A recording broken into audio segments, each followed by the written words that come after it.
Je vais simplement, m'adressant aux trois autres intervenants, qui sont vraiment parmi les plus proches qui aient été auprès de Michel Rocard, leur faire deux recommandations. Premièrement, évitons de refaire le match, comme je l'indiquais tout à l'heure. Deuxième recommandation, si nous voulons, c'est un peu la tradition du PSU qu'on s'exprime autour des échanges, il faut en laisser le temps. Et si nous ne sommes pas rigoureux dans le calendrier, encore une fois, comme ce matin et ce début d'après-midi, il n'y aura pas d'échange avec la salle, ce qui ne serait pas très représentatif des exigences qui nous ont réunis dans le passé. Je laisse la parole à Robert Chapuis. Je ne vais pas me donner le ridicule de le présenter. Bernard évoquait tout de suite donc, la nécessité de faire l'histoire. Il est important du même coup de ne pas l'écrire et la définir d'avance. J'ai cru comprendre qu'au fond, il y avait une manière de présenter donc l'itinéraire de Michel Rocard pour dire 74, c'est la mise en évidence d'une décision qui a mis du temps à pouvoir entrer dans la réalité, mais qui avait déjà été prise. J'ai même entendu ce matin l'évocation de 69. 69, 71, tout était déjà décidé. Et ce qui est un peu dommage, c'est que, effectivement, ça a tellement tardé. Ça aurait été plus simple au lendemain d'Épinay. Je crois que ça n'est pas l'histoire, en tout cas, ce n'est pas celle de Rocard. Je peux témoigner précisément du fait que Rocard était sincère. Il y a un certain nombre de choses qu'on peut reprocher à Rocard dans ses positions. Mais je crois qu'on ne peut pas l'accuser d'hypocrisie. Et que, je vais l'évoquer d'ailleurs sur quelques points, il faut effectivement revoir dans cette période à la fois quels étaient les enjeux et d'autre part quelles ont été les circonstances. Il y en a une qui vient d'être évoquée, la mort de Pompidou. Elle n'était pas inscrite dans la réalité, elle a été déterminante. Parce que, bien évidemment, 74, ça n'était pas 76. Et donc, on a un certain nombre de logiques sur lesquelles il faut, disons, prendre garde de ne pas transformer précisément l'histoire. Je vais être forcément rapide, on l'évoquait, pour situer quelques points. Bon, dans l'intervention écrite, disons, ce sera peut-être un peu plus développé. En effet, 71, Michel Rocard est dans une situation toute particulière. Il est député du PSU depuis 69, le seul député, par rapport y compris à des passés où il y en avait plusieurs, y compris isolé à tout point de vue, enfin disons. Donc cet isolement n'est pas simple à gérer. Bon. La deuxième chose, bien évidemment, c'est qu'en 71, il y a toute la pression qui a suivi le mouvement de mai 68 et qui s'est notamment exprimée à l'intérieur du PSU. J'ai le souvenir de ce que m'avait dit Edmond Maire un jour, qui est de dire le PSU dans cette période a joué un rôle extrêmement important parce qu'il a permis l'expression, y compris à l'intérieur, de forces gauchistes qui se sont traduites politiquement et à la différence de ce qu'on a vu en Italie ou dans d'autres pays, ne sont pas traduites par la violence, y compris la violence armée. Donc, il y a eu cette période, on va raconter l'histoire, mais qui, évidemment, pour le secrétaire national qu'était Michel Rocard, n'était quand même pas simple. Dans la mesure où, dès 70, il apparaissait que non seulement il y avait des forces gauchistes qui étaient liées au courant trotskiste, bon, Jacques Kergoat, Marie Vincent, bon, et des forces qui étaient liées au courant maoïste qui s'était exprimé, Emmanuel Terret étant le plus connu. Mais ce qui s'est passé, effectivement, c'est que depuis 69, une autre force interne est apparue et qui va prendre la forme de ce qu'on appelait la gauche ouvrière et paysanne. On a posé le problème du rapport Ergon-Rocard. Jusqu'en 69, au fond, il y a un rapport étroit entre les deux. Et puis, à un moment donné, Ergon qui a fait une analyse du mouvement qui était d'estimer que le mouvement était révolutionnaire, qu'il y avait un mouvement social de caractère révolutionnaire. Et il a profité, disons, du référendum de 69, lui qui était partisan finalement de l'abstention plutôt que de voter non, pour dire, eh bien, non, je ne suis pas d'accord avec le choix qui a été fait, je me retire du Bureau national. Petite parenthèse, il y avait 4 personnes qui étaient d'ailleurs partisans de l'abstention et non pas du vote non. C'était Marc Ergon, Pertus, Albero et moi. Mais Rocard m'a dit, il faut que tu restes au Bureau national. Donc, effectivement, il y a eu, en 69, une situation nouvelle qui s'est développée ensuite par l'organisation d'une opposition interne qui pouvait être tout à fait justifiée, je ne la mets pas en cause. Mais il est évident qu'à partir de ce moment-là, et c'est apparu très nettement à la réunion du Conseil national à Rouen, et puis ensuite à la réunion du Conseil national à Orsay, Rocard n'avait plus qu'une majorité relative. Et donc, il s'est trouvé dans une situation où il y avait le risque qu'effectivement il y ait une collusion qui se fasse entre des gens qui n'avaient pas du tout les mêmes positions sur le fond. Parce que trotskistes et maoïstes, je n'insiste pas, il y a quand même quelques différences. Mais qui pouvaient se trouver dans une situation d'alliance par élimination, pour élimination. Et donc, lorsque est apparue cette situation, il fallait savoir ce que le prochain congrès pouvait établir. Et c'était le congrès de Lille. Et Rocard a été très net par rapport à ça en disant si le congrès ne me donne pas une majorité claire et permet un bureau national qui corresponde à cette majorité, moi je ne peux pas continuer dans ces conditions. Et donc, effectivement, il y a eu non pas un chantage par rapport à ça, mais un constat. Et le congrès de Lille s'est développé, 3 jours de nuit, enfin, etc. Je passe sur le contexte et les nombreux débats. On évoquait ce matin la dictature du prolétariat. Elle a été votée par le PSU à 4 voix de majorité. Et donc, on a des débats qui ont pris l'ensemble des problèmes posés par le marxisme, le socialisme, le communisme et l'ensemble de ces questions depuis quelque temps. Eh bien, le congrès s'est ensuite terminé par le vote sur un certain nombre de motions. Et une motion a été présentée par Michel Rocard qui s'appelait « Pour une orientation révolutionnaire ». Une orientation révolutionnaire, j'insiste, c'est vrai qu'il y a une différence avec ceux qui estiment que ce qu'il faut, c'est le parti révolutionnaire. Et il y a des logiques à ce niveau-là qui sont effectivement différentes, parce qu'il y a aussi une manière de tirer les leçons de l'histoire. Pour une orientation révolutionnaire, 54% des voix, 3 autres textes, je ne détaille pas les éléments, 3 autres textes qui sont convenus minoritaires, désignation des membres de la direction politique nationale, et à 1 voix de majorité, Michel Rocard est désigné comme secrétaire national et constitue un bureau national par désignation, en quelque sorte, en accord avec la majorité qui s'était exprimée. Voilà la situation.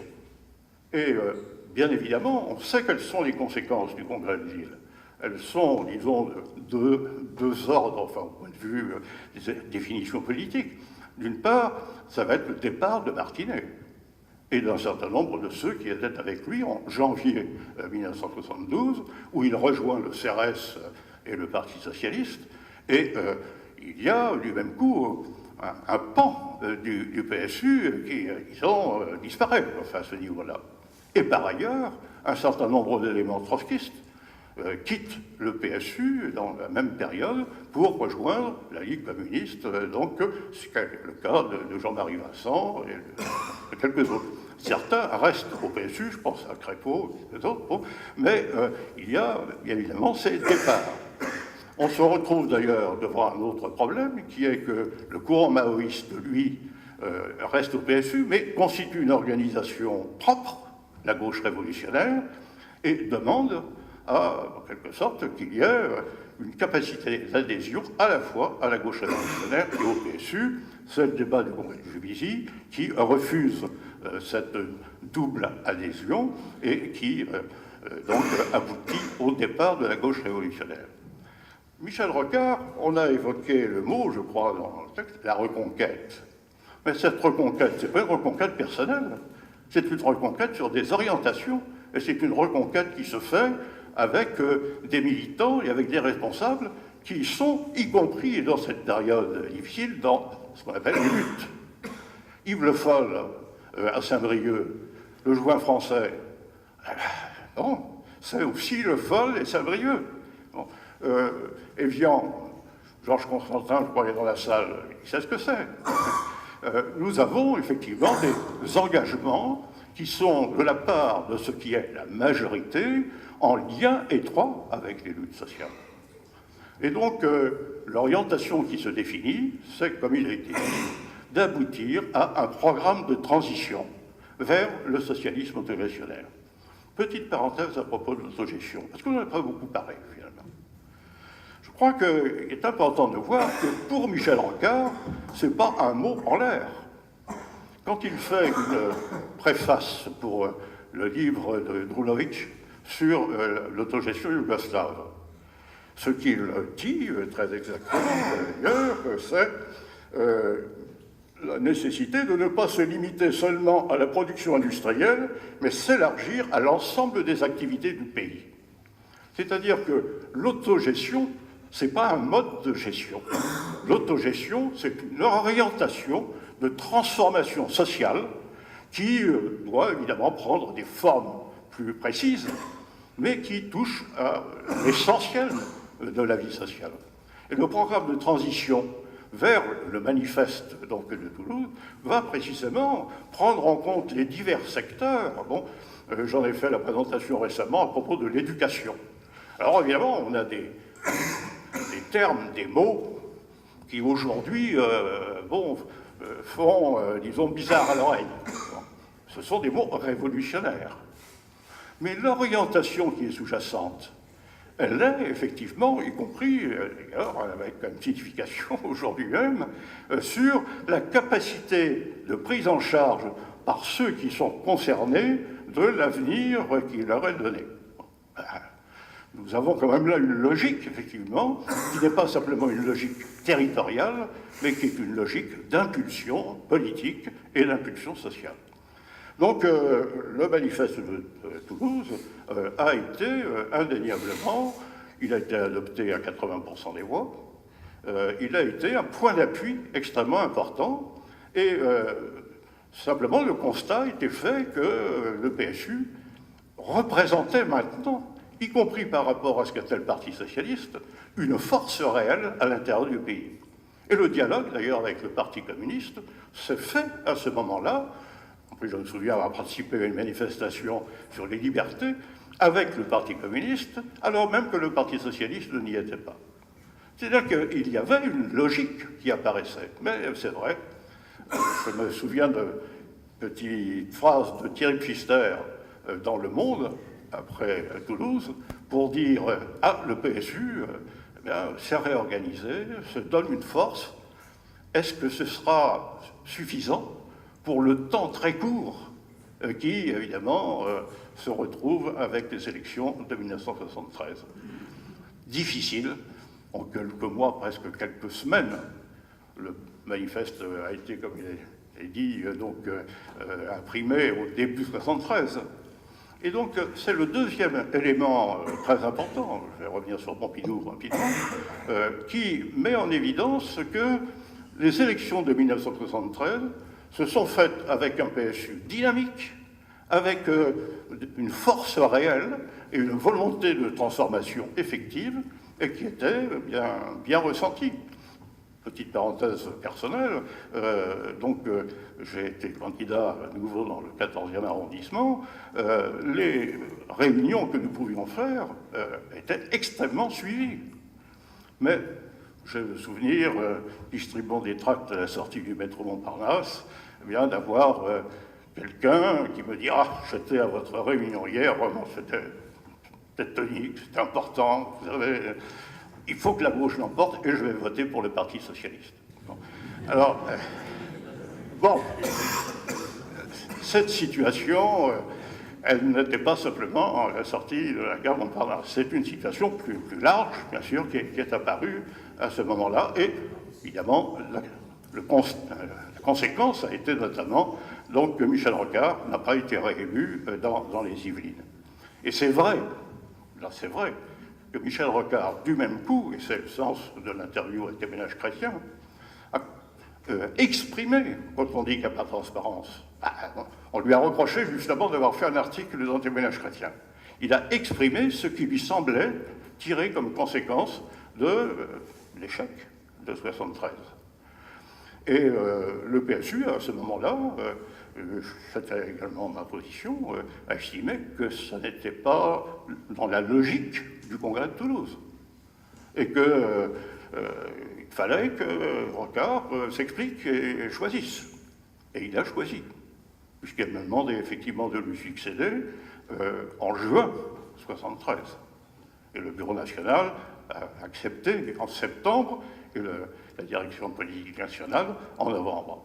Donc il y a un processus qui indéniablement a commencé à partir de ce moment-là pour Michel Rocard et qui s'est traduit par, disons, un certain nombre de rencontres.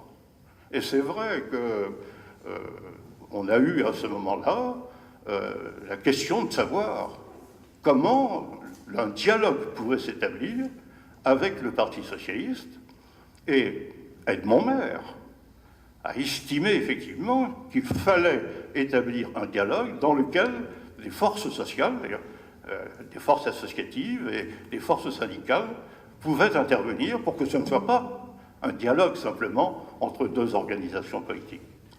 Et donc la logique qui était celle des assises, je vais très vite, a commencé à partir de ce moment-là. Et il n'est pas juste de dire que Rocard a demandé à Mitterrand de faire un appel en 1974.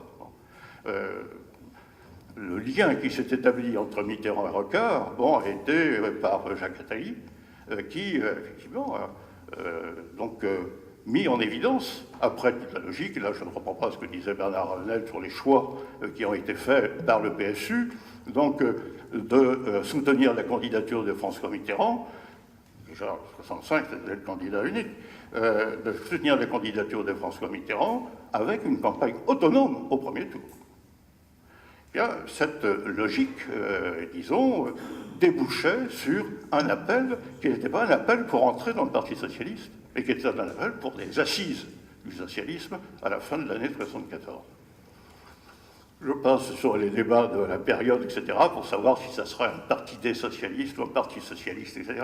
Ce qui s'est produit, évidemment, à ce moment-là, c'est que la situation s'est développée d'une manière telle que le problème se posait que, ou bien Rocard s'autonomisait lui-même pour pouvoir continuer le travail qu'il avait commencé auprès de François Mitterrand, ou si la question se posait au PSU.